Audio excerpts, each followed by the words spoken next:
Welcome to channel. Today, we explore story filled with unexpected twists.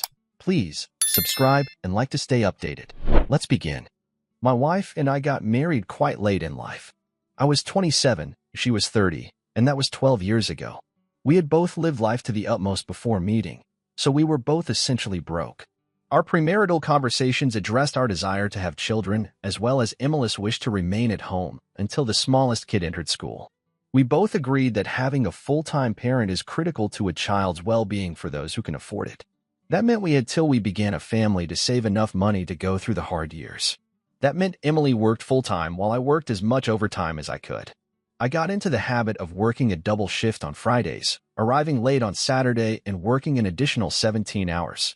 It was also paying off. We now own the home entirely, and the bank balance was constantly increasing.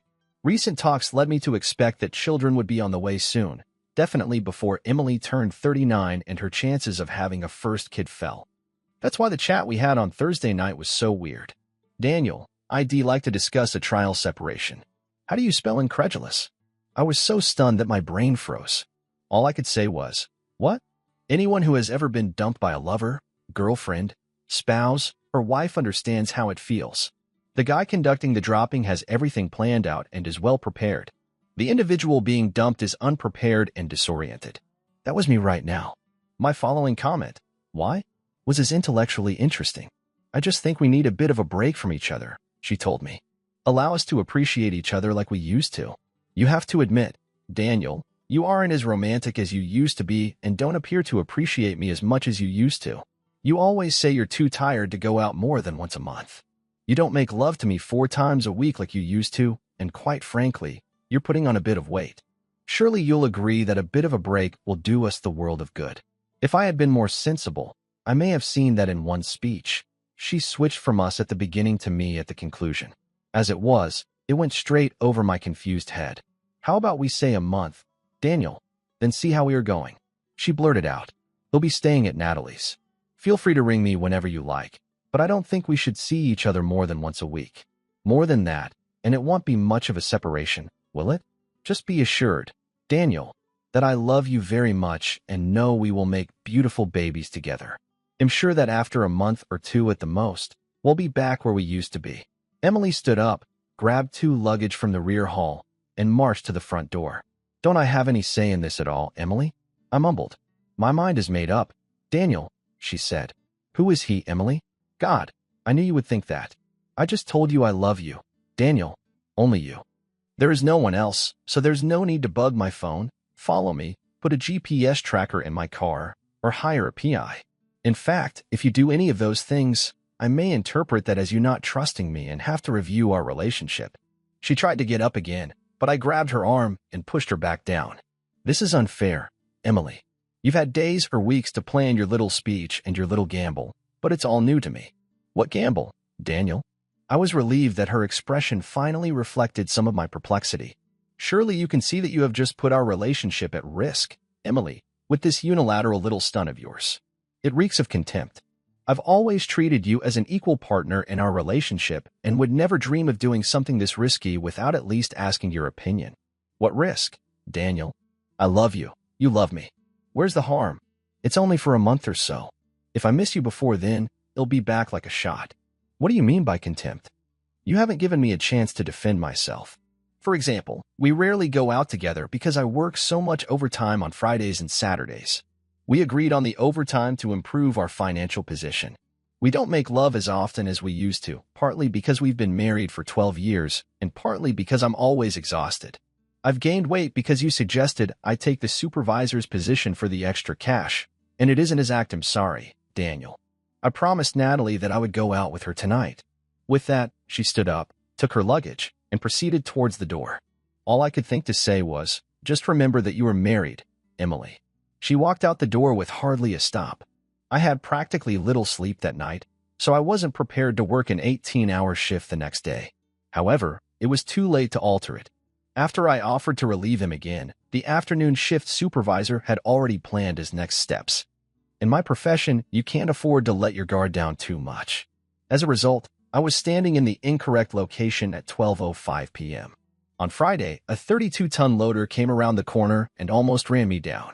I flung myself away at the last second, feeling the hot breath of exhaust on my cheeks. From my position on the ground, adrenaline carried me through the remainder of the shift. It did not help that I was hungry. Thursday was Emily's weekly shopping day. She had missed it to focus on her packing. I was back at work by 12:05 a.m. the next day, with sandwiches baked from week-old bread. The following night, I dropped by a 24-hour convenience shop to get some supplies. When I got home after 13:30 p.m., the message light on my phone was glowing. Emily said she missed me and thanked me for not calling her. She declined, stating that she would be out late that night. I was beginning to feel bitter that I was working my tail off to put 3 times as much money in the bank as she was while she was enjoying the high life. Funny, I had never resented it before. Neither of us called each other. Sunday and Monday, I went to visit the supervisor and expressed my disappointment that I would be unable to work any extra for a long. When he pushed me, I revealed that I had a close shave on Friday night. He was stunned and soon agreed with me. Emily called me after I hadn't reached her by Wednesday. I'm not sure why, since she didn't seem to have anything to say. I felt bad for giving her the cold shoulder, so Thursday after supper, I went over to Khloe's place as a peace offering. I took a bouquet of flowers and a box of chocolates. Khloe was Emily's best friend. She had been divorced for a little over a year. I was never sure why, but I believed it was because she had cheated on her husband. She said Emily was in the shower. I waited on the sofa, and Khloe sat next to me. She got far closer than I was comfortable with. I slid away discreetly, but she followed. Thank goodness Emily came down at this moment. I offered her flowers and chocolates. Our talk was rather stilted, not like the effortless communication we usually had. After some small conversation, she inquired, "Daniel, was there anything you wanted?" I must admit that surprised me. "No, I just dropped in to ask my wife out on a date tomorrow night." "I'm sorry, Daniel, but Khloe and I already have something planned." "Hang on, tomorrow is Friday, you work Friday nights." "Not anymore, Daniel," Emily giggled. I chucked that in. "But what about the money?" "Well, I've chosen to emphasize both my marital and physical wellness. Now that I have to do all of my own shopping, cleaning, and cooking, I'm more exhausted than ever. I received your mail at 13:30 p.m. last Saturday night. When you informed me you were going out, I thought I was being a total idiot by working myself to death. Last Friday, I was so exhausted that I almost died at work." Emily's expression was stunned. She approached and held me. "Don't get wounded, sweetheart. You'll need your tiny sperm in a few months." At that time, Khloe returned and ruined the atmosphere. "Sorry for kicking you out, Daniel, but the girls will be here shortly for a Tupperware party." I fled. Some things a man was never supposed to witness. Emily watched me go. I had to say, "Please come home, Emily." "I miss you," I said. "Another 8 weeks, Daniel, then we'll talk about it." I observed she seemed quite uncomfortable when she stated this, as if she despised saying no. Any renewed good sentiments I may have had evaporated when she said, "Why don't you take a month off from overtime? Get your strength back. We'll need that money, Daniel." I merely glanced at the flowers and chocolates that she had carelessly discarded and left behind. She called twice over the following week, each time seeming concerned that I hadn't called her. I stated that working full-time, cooking for myself, and going to the gym did not leave much free time. I believe that went a bit over her head. My weekly visit was scheduled on Tuesday night the following week. Emily was again taking a shower. I did not repeat my previous error of sitting on the sofa. Khloe was dressed up and stood extremely near while speaking. It definitely made me uneasy. Emily arrived downstairs, likewise suited up. She seemed a bit embarrassed as she stated that if I had called, I would have known they were going out. I felt more than a little ashamed as I was brought out. I thought I heard chuckles on the other side of the door. I determined it would be the last time I degraded myself. Neither of us called for the remainder of the week. That Sunday, I was working out in my backyard. I had put together some homemade weight equipment and could immediately feel myself nearing my old strength. Suddenly, I felt arms around me from behind and a body pushing against my hot back. I relished my first human physical touch in almost 7 weeks. I froze as Khloe's words echoed close to my ear. "Sorry, gorgeous, I just couldn't resist."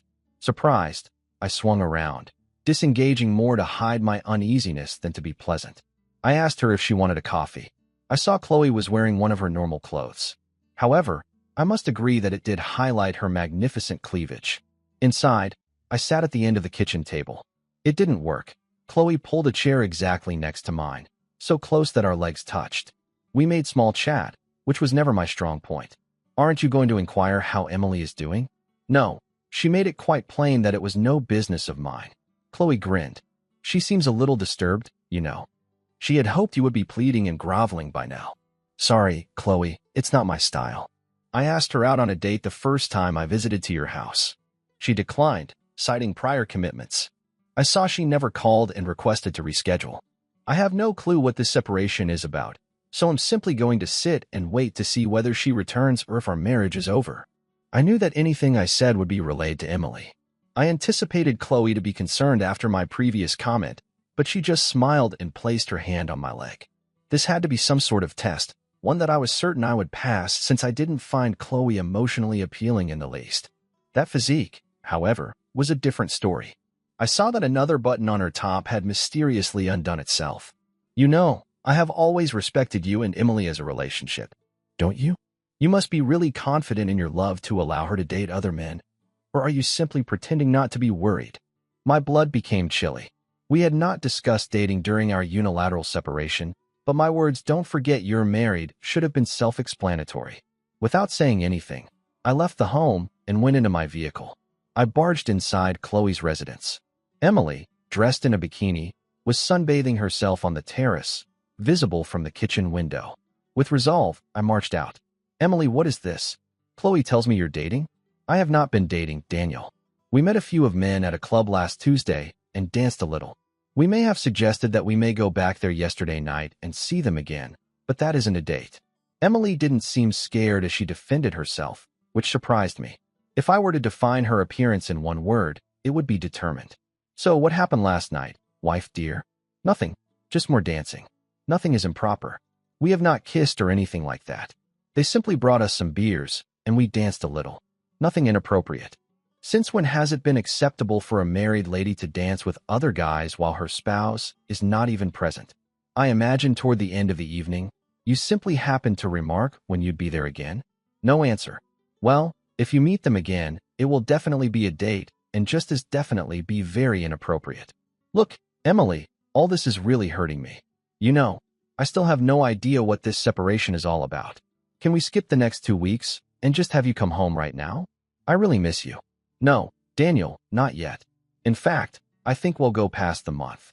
I haven't regained my old feelings for you yet. Again, she seemed strangely uneasy, as if she was saying something she didn't want to. This was the most perplexing of her recent crazy behavior. I gazed at her for a minute more before getting up to go. You could ask me out on another date, you know. You may get lucky this time.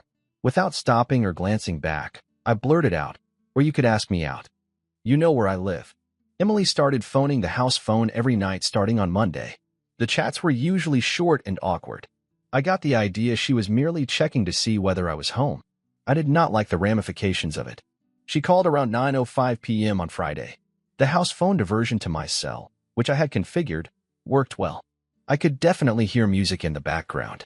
I was halfway at Khloe's home when I discovered Emily's vehicle was gone. I drove 15 minutes from Khloe's to the nightlife strip and saw Emily's vehicle in one of the club's parking lots. It was nestled in the rear corner. I looked through the bar's glass and saw Emily and Khloe sitting alone at a booth. As I watched, 2 other girls joined them.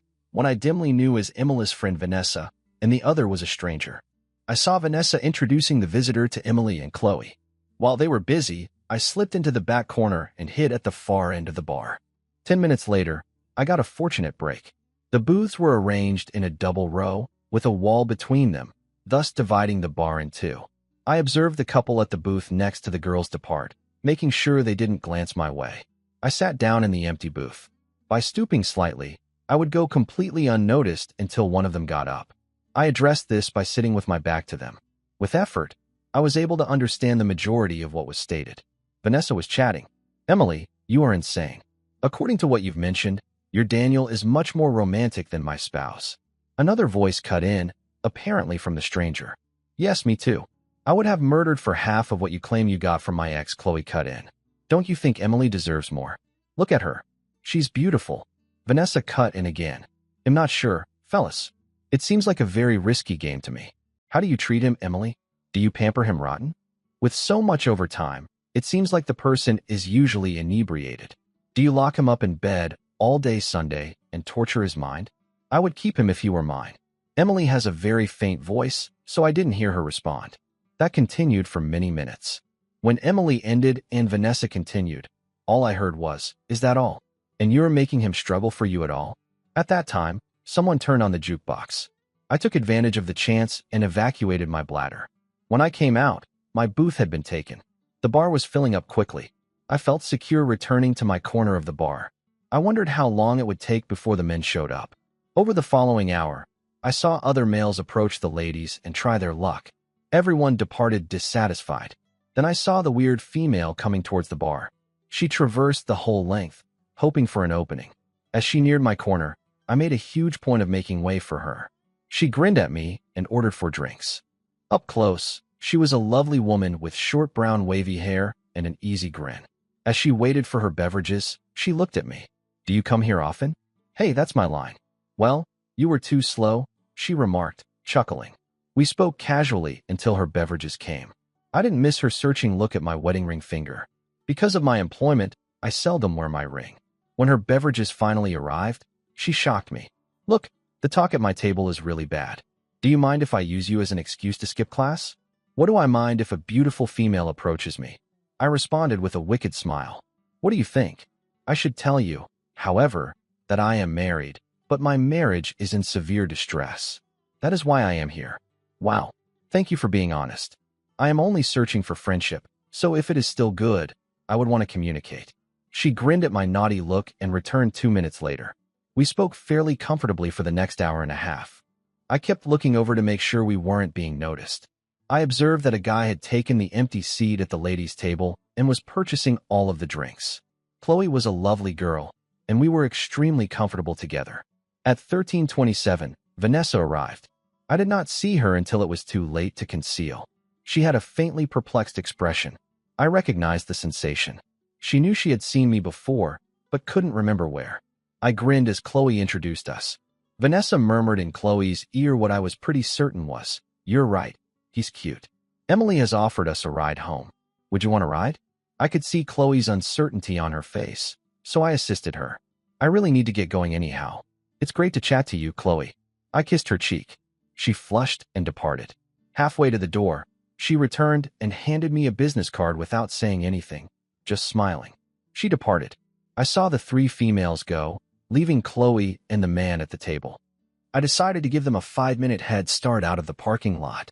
2 minutes later, my phone rang.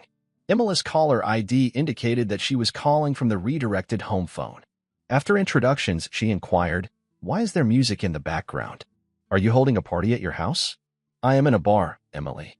I spent the evening conversing with a lovely girl." "What in the heck? Daniel, who told you you could do that? Are you claiming that you were the only one available to date? Are you saying I am not free as well?" "Well, not while you are married to me. I expect you to behave appropriately." "Are you saying you didn't call me from a bar earlier?" "Well, absolutely, and I assume those men from last time did not turn up, did they?" "Yes. Maybe." "Look, Daniel, I told you I am not dating." It was reassuring to know that I was not alone in my confusion. "Look, Emily, can we please cut this crap and go back to how it was before? Come home now. I'll meet you there." There was a pause. Then, "No, Daniel, I apologize. I'm simply not prepared." "Okay, just come for the night, then." "No, sorry, Daniel. I'll call you later." An hour later, I was almost asleep when I heard the garage door open. I sprang out of bed, hoping without hope that Emily would change her mind. I spotted her automobile across the street, and then the garage door closed. She drove away, satisfied that I was at home. I went back to considering what I had learnt this evening, with no clear understanding. I had the sensation that things were out of control this time. Khloe came over on Saturday afternoon. I questioned her. "What the hell is your friend playing at?" She claimed any knowledge, but not very convincingly. I was prepared for her attempt to smush up to me this time. I held her at arm's length. "What the hell are you playing at, Khloe? I'm married to your best friend, for Christ's sake." "For the moment, Daniel. I just wanted to know, if Emily leaves you, do I have a chance at you?" This seemed so artificial as to be hilarious, yet it confirmed the first of my assumptions. "Don't you mean if Emily leaves me, Khloe?" I said, my voice stern. "Of course, Daniel. I really hope you make it." I hustled her out the door while being ambiguous and said that I was quite uncomfortable with the scenario. Khloe didn't want to leave. She went to the bother of preparing a picnic for us. Finally, I had to be frank and tell her how improper her conduct was before she took the clue. Are you and Emily going out again tonight? I asked you. Yes, probably, was our last chat. Screw it, I called Khloe. She appeared glad to hear from me, but claimed she couldn't get away tonight. She suggested Tuesday. I was honored to remember her. Look, it will be just as friends, Khloe. I'm still in the middle of a very messy personal situation at the moment. I just really enjoyed your company last night. I promise to treat you with the greatest of respect until it is all sorted out. After that, she claimed she had liked our conversation and that her position was also complex. She called off and said she was looking forward to Tuesday.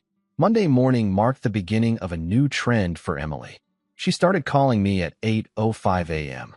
every weekday, around 8:05 p.m., when I generally returned home from work and right before sleep.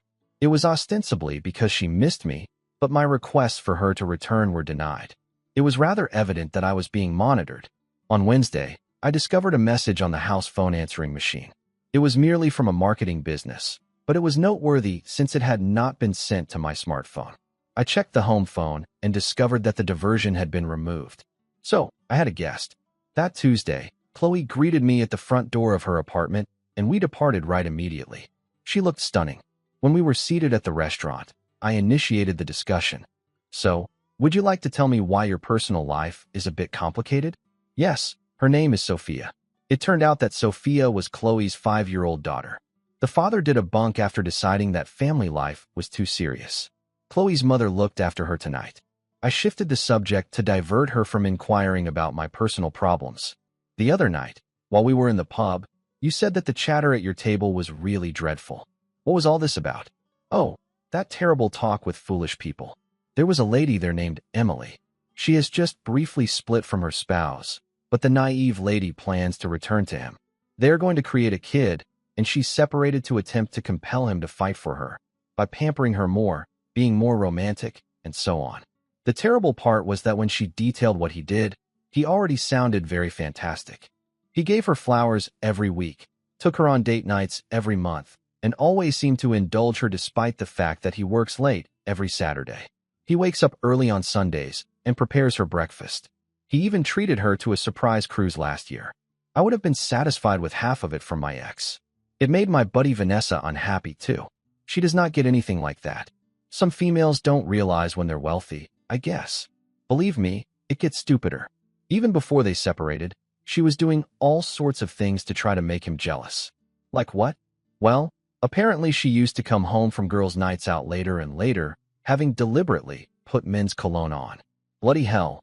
Once, she even got a pair of panties from her friend Khloe. She'd just been laid, so you can imagine how they were. She put them on the floor of the bedroom till the next day. The guy didn't notice a thing. Her spouse may have been naive or blinded by his love for her. When it didn't work, she and her companion devised the trial separation plan. The idea is that he was meant to become desperate and fight like hell for her. But he's doing nothing. Good on him. When he didn't respond appropriately, they decided to intensify the situation. She stopped calling him. He ignored her. Then she convinced her pal that she was dating. Despite all they've done, the poor man is just not reacting. To tell you the truth, I adore him. It's precisely how I would react if someone treated me that way. What was truly heartbreaking, however, was when Vanessa inquired how much work she put into her marriage. I believe Emily knew at this moment how one-sided her relationship was. You'd think it would motivate her to cease the foolishness, but it didn't. They have really painted themselves into a corner now. They're trapped and don't know what to do since a prideful guy isn't following the rules. Well, she could go back to him, lay it all out, and get back to normal. Yes, that is what I would do. And I believe that's what she truly wants to accomplish. But her buddy Khloe is keeping her on track. Khloe gave her a couple of strange glances Friday night. Could it be that Khloe is attempting to build a wedge between them in order to take the husband for herself?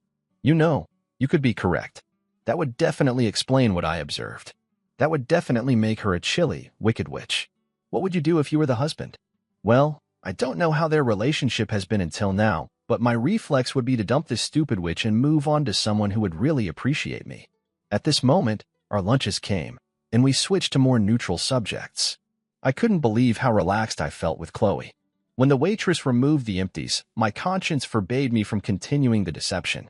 You know, Khloe, everything you've said has amazed me. You are a highly nice individual with good values. Well, thank you, kind sir. Do you think I am a decent person? Khloe said without hesitation, yes. I take myself in being an excellent judge of character, and I believe you are a really lovely person. Oh dear, this is going to be difficult, I thought. I reached across the table and grasped her hands, perhaps in a hopeless effort to prevent her from fleeing. Taking a big breath, I dove right in. Please forgive me, Khloe, but I have been a little deceitful. My argument is that I am quite confused right now and would do almost anything to alleviate the stress. I want you to know that I really respect you, so I'll tell you the complete truth. Allow me to introduce myself fully. My name is Daniel, and I've been married to Emily for 12 years. She stated 4 weeks ago, over my protestations, that she wanted a trial separation. A new acquaintance told me today that I should abandon the witch because of the severe disrespect she has given me, as well as the terrible agony she has inflicted. I was thinking along the same lines. You were correct. I treated her like a queen, but now I see how little she gave back.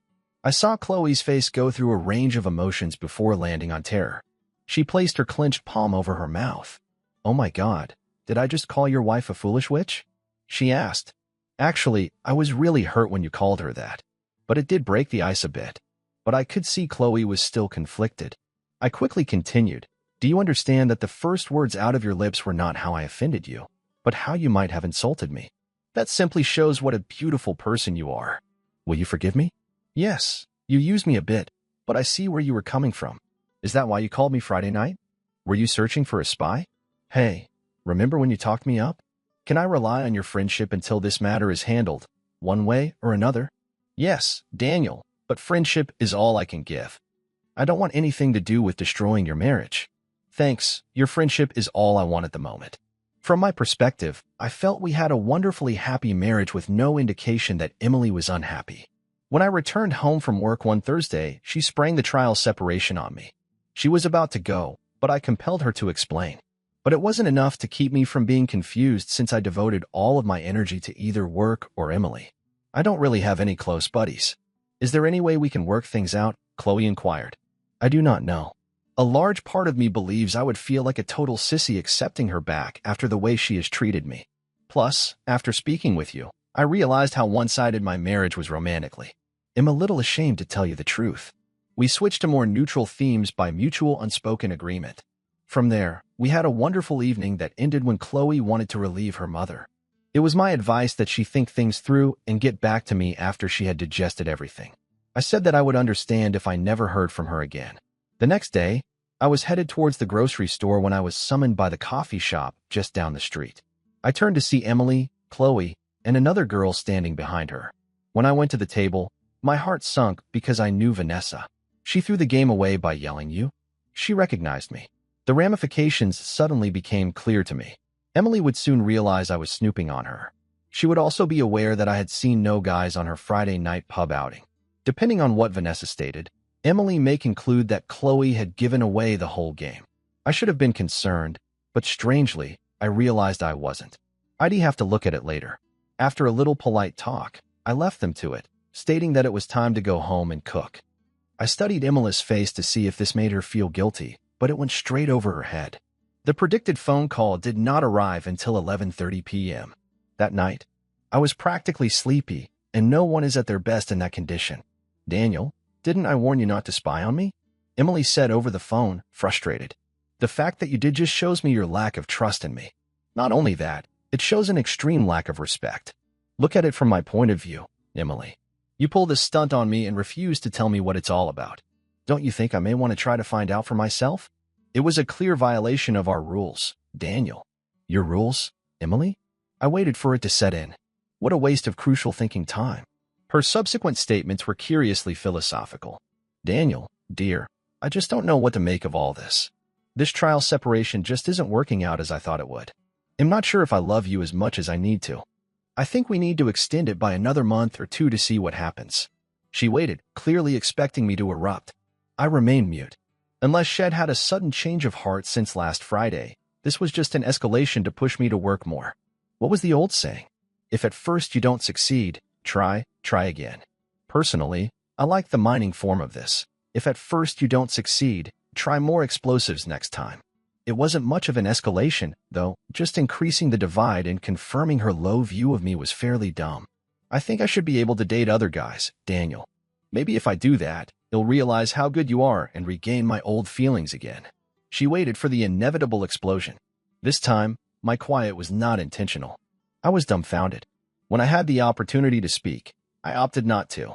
I knew I couldn't control what I said, but I also knew it was unlikely to solve anything. Are you still there, Daniel? She inquired. I still did not respond. I briefly pondered informing her that I knew precisely what she was up to, but it seemed to me that she needed to make the right decision for the right reasons. If I placed all my cards on the table, she'd probably come back, but the fundamental issue would remain. Daniel, I think you dating would be a really bad move. In fact, let me be quite clear on this. If you do date or in any way behave in a manner that is inappropriate as a married woman, then I will consider that you have opted out of our marriage. By inappropriate, I mean meeting a guy more than once, dancing with, touching, or kissing another guy. Am I being clear enough? I really don't know if we can salvage this marriage even if you come back today, but am willing to try. Will you please come back where you belong, Emily? This time, the quiet was hers. Well, I don't think you're in a position to dictate terms, Daniel. You don't own me. I think I'm free to find a bit of romance and companionship I've missed out on for the last month. This was the time when I started to suspect Emily was insane. Should I mention that she was missing romance because she had ran out of romancers? So, Emily, you still insist on opening up this marriage, do you? Look, you never did give me a reason for this separation that I could understand. The closest theory I could think of was that you were trying to make me work harder, put more effort into our marriage. I dismissed that as being too disrespectful. One advantage of having you gone is that it gives me time to think. I realize now that I appear to have put much more effort into our relationship than you have. Now, I'm back to being totally bewildered again. When she broke the quiet this time, she did it in a voice that was one beat away from a sob, as if she was blindly pursuing a plan that she had just discovered was badly faulty. I'm sorry, Daniel. My mind is made up. The dial tone signaled the end of the call, and I believed our marriage had ended.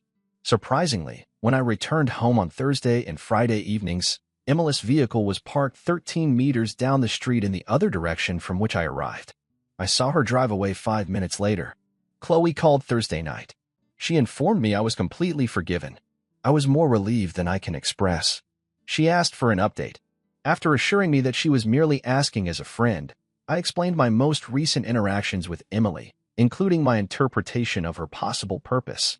What are you going to do now, Daniel? Just sit back and wait for her to give up on our marriage, I suppose. Do you want me to spy on her this weekend, Daniel?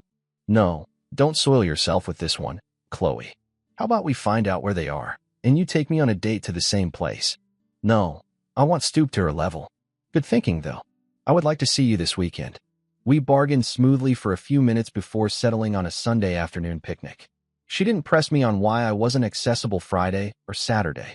She knew. We must have chatted for at least 2 hours Friday. It took little time to locate Emily and Khloe. The fact that they were at the same old tavern suggested one of two possibilities. Emily was either quite certain that I would be too afraid to spy on her, or she was counting on me to spy on her. This time, I saw everything through the windows, little embarrassed of myself for my activities. Emily behaved nicely tonight. There was just her, Khloe, and Vanessa. They merely spoke till about 12:05 p.m. Khloe accepted multiple dance invites, but the other two rejected. Eventually, two persistent men stepped in, evidently targeting Emily and Khloe. Vanessa went soon after, leaving the quartet to remain at the table all night. The two females secretly examined every dark nook of the pub. I was pleasantly delighted when Emily and Khloe went alone at 13:05 p.m. I followed the cab to their location and remained there until the lights turned out. Saturday was another story. Again, it was the same pub. This time, the same two men were waiting and entered right away at 10:10 p.m. My marriage ended when Monica left the table to dance with the other half of the dynamic pair. The other man made a move. He slid closer to Emily, and I could see his hand on her leg. I gave her 5 minutes to convince him to remove it. She must have surveyed the bar at least 6 times. I strolled inside the bar when she saw me approaching. At least she had the courtesy to push the man's hand away. As she made her opening salvo, her demeanor was nothing short of arrogant. Daniel, I warned you not to spy on me again. Her unlucky victim, feeling my attitude, rose up. Whether to face me or flee, they'll never know. I ignored all socially appropriate conduct and walked in very close to him, emphasizing his diminutive stature relative to my 83 frame. With a deep growl, I spoke the shortest statement in English. Go. He ran. I kept an eye on Emily's expression as I sat in his empty seat and took a roll of papers from my breast pocket. These are the paperwork for a mutually agreed-upon divorce. I have already filled these out. All you need to do is sign them. I've added a separate agreement to divide our assets. I don't see any reason not to divide everything 45/45. It makes sense for me to retain the home because you've already moved out. I saw her haughty attitude change to one of dread. I couldn't wait to see the remainder of the program. I urgently wanted to keep Emily from seeing my watery eyes. She didn't say anything as I fled. Curious, I returned to gazing through the window. Emily began weeping freely after 2 minutes. Monica returned perplexed. When she looked at the documents on the table, a broad smile came over her face. Over the following hour, I watched Monica do the most of the talking. After 15 minutes, Emily stopped weeping. An hour later, she seemed fairly calm. Monica seemed to have persuaded Emily that their plan was on track. I slept poorly again that night. I knew the ultimate confrontation was still to come. More sorrow for the lady I couldn't stop loving. Monica was due to pay me a visit the following day, so I feigned to be away. I ignored many calls from her. Emily had left no messages at 3:30 p.m. I knocked on Khloe's door at 5:05 p.m. She gave me a big embrace after seeing the bundle of red flowers I was holding. I was going to ask you how you went the last few days, but I can see. This lady was really insightful. She was aware that friends did not offer flowers to one another, and that I would give her roses when things were half accomplished. She beckoned me inside, and we went up to an elderly woman who wrapped her arm around me. Khloe, this is my mom, Margaret. Mom, this is my boyfriend, Daniel. I was dumbfounded, but in a good manner this time. I also wondered how much Khloe had told her mother. Margaret answered that dilemma for me by saying, "So, is it finished? All over except the shouting, as my old father used to say?" I then informed them on the newest events, implying that Emily had not taken it seriously. There was still work to be done to prove I was serious, and by breaching the rules, she demonstrated how much she respected me. They could see and hear my agony. Margaret embraced me as well. Then a tiny angel entered the room. Sophia had ended her snooze. Again, I was presented to her. She seemed upset when Khloe told her we were going out, even when Margaret stressed how much fun they would have. I murmured to Khloe, "Can't she join us? Are you sure you are a bundle deal?" She asked. "I accept that. That would be great. It tears me up to be away from her all week while I'm at work, so I like to spend all weekend with her." Sophia smiled when she was delivered the news. We enjoyed a wonderful time by the river. Khloe grumbled about feeling left out, but the magnitude of her grin made me realize I didn't have to take it seriously. I brought both women home, where Margaret had previously invited me to supper. I exited, giving Khloe another chaste kiss on the cheek. Emily must have been in her hiding place just up the street when I arrived home. I hadn't even opened the front door when she drove into the driveway. She left the engine running and exited. She grasped the documents I gave her on Saturday. "Here you go, Daniel. Signed and witnessed. Good night." I was astonished. She withdrew back to her vehicle, jumped back in, buckled up, and put it in reverse. She cranked down the window and screamed out, "Now that I've called your little bluff, maybe you can ask me out on a date this week. I'm free on Wednesday." With that, she rushed off. Men come from Mars and women from Venus, but what about me? I am from Earth. Emily looked to come from someplace around the Horsehead Nebula. If it was all finished except for the yelling, it was going to be nasty shouting. The yelling began Monday evening. Monica was waiting for me in my driveway when I arrived home from work. Before I could respond, she grabbed me and kissed me on the lips. I shoved her away, saying, "Listen, Monica, I am not at all interested in you." Emily's rejoinder was interrupted by the loud sound of an engine, followed by the screaming of tires as she emerged from her hiding location. Monica noticed her approaching and attempted to flee down the driveway as Emily pulled in. She was almost there when the automobile came to a halt. Emily slammed open the door, knocking Monica down. Monica sprang to her feet but was struck down by a smack to the side of the head full of wrath. Monica wasn't in a rush to get up. Normally, remaining down would have been a wise decision when confronted by an irate tigress who realized she had been duped. But it wasn't. Emily began laying into her with her feet. I would have avoided them like savage hounds. Finally, Emily was exhausted but still frothing at the mouth, so I risked tackling her to the ground. A police vehicle passed by at precisely that time. Emily and I were handcuffed, and Monica was transported by ambulance. The cops initially interrogated Emily. I could hear her shouting from my position in the holding cells. Finally, they gave up and moved her to the cage across from mine to cool her heels. When it was my time, I told them the whole thing. I attempted to show them that Emily's actions were reasonable. I felt like I owed her that. At 13:05 p.m., I was freed with an apology. I went to work on Monday as normal, never been more grateful that I worked over 3.11 kilometers, nearly a mile, underground, where mobile phones did not operate. On the way home, I called Khloe and updated her. She asked me to dinner again and relayed Sophia's request. Could that nice Daniel read me a bedtime story tonight? I got home 1 hour later than usual. I worked with Monica's father and phoned in to speak with him and his wife. I shared all I know about their daughter's exploitation of my wife. Neither of them seemed really startled. I persuaded them to persuade Monica not to seek charges against Emily for assault. They agreed to do anything they could. Emily's vehicle was in the garage when I got home. Walking into the master bedroom, I saw her empty luggage on the bed. The shower was running. Waiting downstairs with apprehension, I called Khloe to cancel our dinner appointment. We spoke about what methods Emily was likely to use. In retrospect, we both got it wrong. Emily went down the steps, full of her customary confidence. "What's for dinner, Daniel?" she asked. When I didn't respond, she approached and took up position in front of my chair. "I have chosen to forgive you, Daniel. I know we both behaved dumb, but let's move on. I've come back. If you haven't planned supper yet, let's go out." When I finally found my tongue, I couldn't help but say, "Can you tell me precisely how I behaved ridiculous, Emily? And what have I done to be forgiven?" "What for?" "For the pain you gave me with your ridiculous divorce stunt, Daniel? That was really low of you. Fortunately, I realized you were bluffing all along." "Why do you think it was a bluff, Emily?" "Because Monica said." Emily's previous delusions seemed to have vanished. She had fallen so deeply under Monica's spell that some vestige had hung until now.